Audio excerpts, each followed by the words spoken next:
Our next destination is Coral Garden, and para ma-appreciate natin ang lugar na to, kailangan nating sumisid at kailangan na natin ng snorkel na nirentahan ko lang for 150 pesos.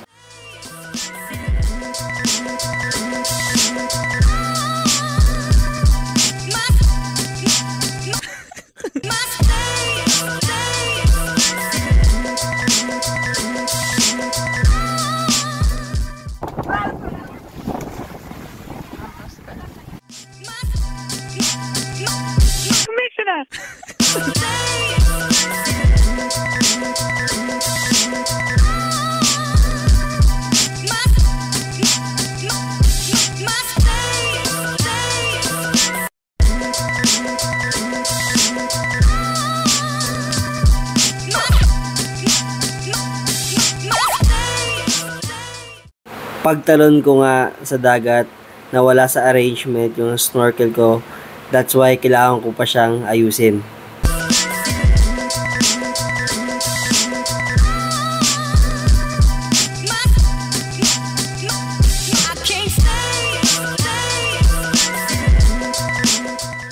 Alam nyo ba guys, napakahirap mag-video sa ilalim ng dagat. Lalo na yung gamit ko na camera is just my cellphone. Baka malaglag, mahirap na. Pero I hope ma-appreciate nyo yung pag-video ko sa ilalim ng dagat kahit na hindi ganun kagandahan yung clip.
Ang masasabi ko lang guys dito sa Coral Garden is actually maganda siya.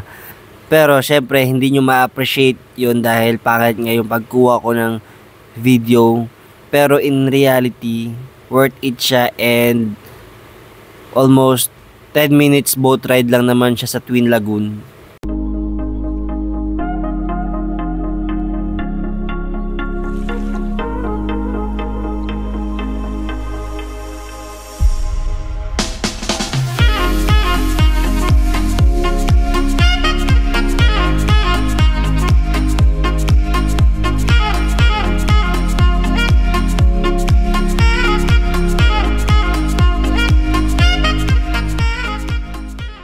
After namin sa Coral Garden, pumunta naman kami sa shipwreck, which is a Chinese vessel na lumubog daw long time ago.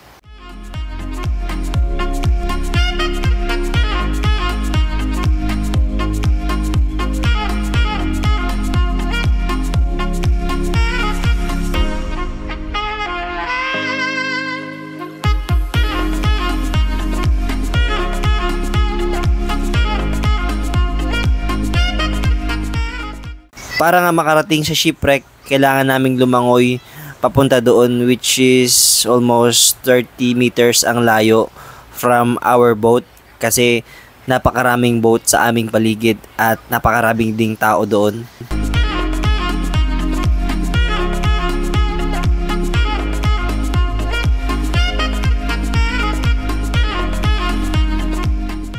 Just to be truthful guys, ang nangyari nga sa pagpunta namin sa shipwreck is a bit of disappointing because hindi rin namin nakita yung shipwreck kasi sobrang labo ng dagat at maybe dapat expert ka sa pagda-dive to get there.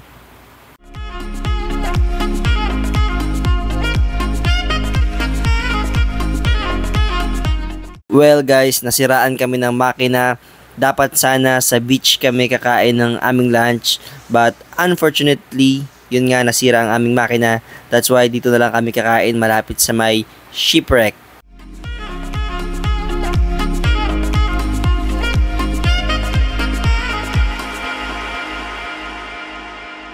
Ang nag-prepare ng aming mga pagkain ay ang aming mga tour guide din.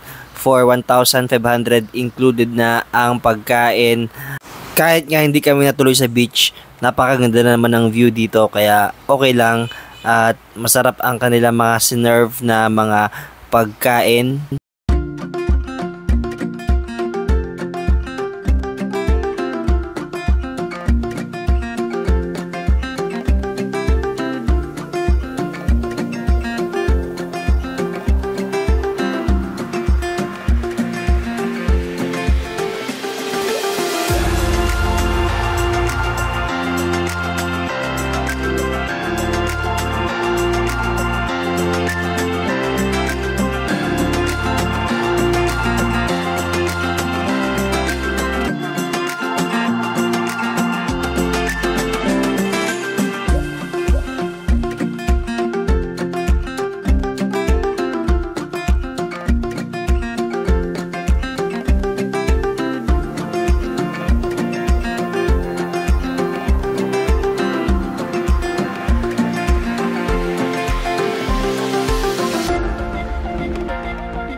Ito nga ang aming mga pagkain, napakarami at napakasarap. May pansit, may gulay, may mga isda, may shrimp.